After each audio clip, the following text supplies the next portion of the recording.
To challenge and encourage South African families to change the way they see and eat their breakfast, the campaign was sparked by dietitians who noticed that even though the world is progressively changing nutrition and how we consume the most important meal of the day, now Sonal Ratan is a local dietitian and she joins us now to tell us more about this campaign as well as what are some of the food and the health trends that we should be on the lookout for. Sonal, a very good morning to you and welcome. Good morning, thank you.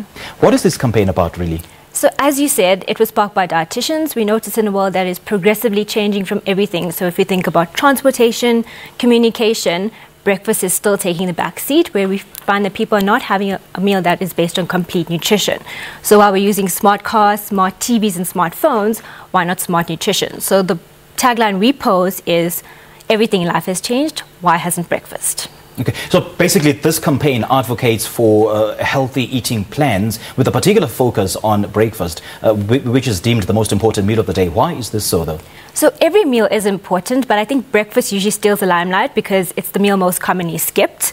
So breakfast is very important because it can provide energy for the day. So, for example, when you wake up in the morning, your blood sugar levels are very low. So a balanced low GI breakfast can help to improve and stabilize those blood sugar levels, which leads to better concentration, better mood, and, for example, mental performance throughout the day. Also, it helps to get in your nutrients for the day. So breakfast is a good way to start off well. Also, breakfast skippers have shown to have an average lower intake on, for example, important food groups like your vegetables, your milks, and your grains. So this also leads to a less average intake on your vitamins and minerals and causes deficiencies.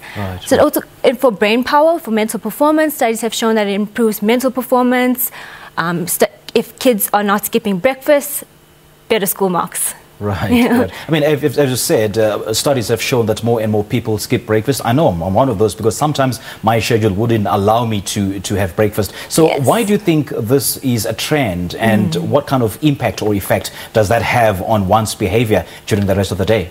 I think time constraints. We're all limited to time constraints, and this leads to on-the-go eating. So perhaps viewers can relate to being the parent on the go, rush to get the school kids on to school on time, or perhaps maybe the snoozer who'd like to get an extra 10 minutes of sleep, or a busy executive who needs to rush, prepare for meetings. So as breakfast or lifestyles change, so should breakfast. So we're promoting on-the-go eating.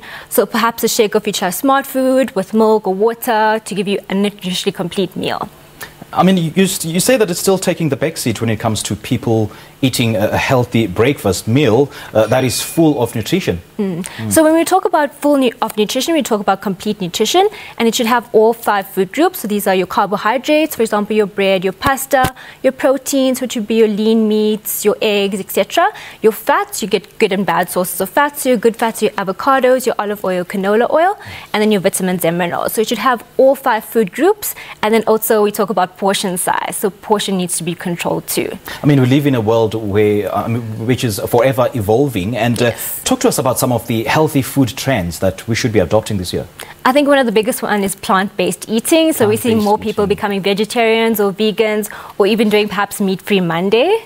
So plant-based eating is great. It's not only great for our pockets because plant proteins are an affordable source of protein, but also it's good for our health and environment. And also rethinking plastic, we're starting to see an infiltration of microparticles into our food. So consumers are becoming more aware about plastic, using plastics, and as well as big food companies rethinking the type of plastic they use. Is it recyclable, or trying to decrease plastic? And also probiotics. I'm not sure if you've seen an influx of hype about kefir, sauerkraut, kombucha. These are natural foods that contain probiotics.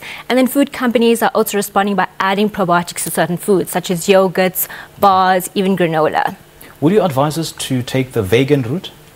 Vegan. So it is a personal choice, but it's important to make sure that you get a good source of protein in your diet. So we talk about complete proteins. So it's pairing a lot of different proteins to make sure that you get a nutritionally complete diet. It's also making sure you get different sources of calcium, so from your veggies instead.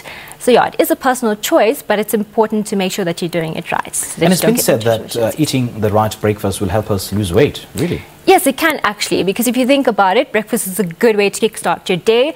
And studies have shown that breakfast skippers actually have a high GI lunch. So that's lots of sugar because you're starving by the time it comes to lunch. So you eat whatever you can. So people who have a well-balanced low GI breakfast studies have shown that they decrease their calorie intake throughout the day. It also leads to better weight control over time. Also, it's important that that breakfast includes a protein source. Studies have clinically shown that if it includes a protein source, you can decrease your weight. And just briefly, how do you think this campaign will help people change the way they eat? So if you look at the global health ranking, South Africa was actually at the top as one of the unhealthiest countries.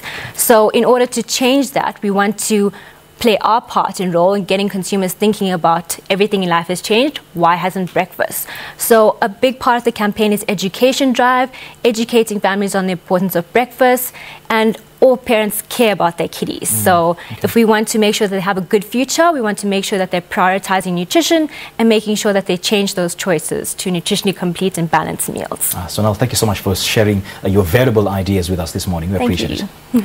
That's registered dietitian Sonal Ratan, and she's been speaking to us about the Future Life Change Campaign, an initiative that seeks to make sure that we are making the best, the healthier choices for ourselves and for our family.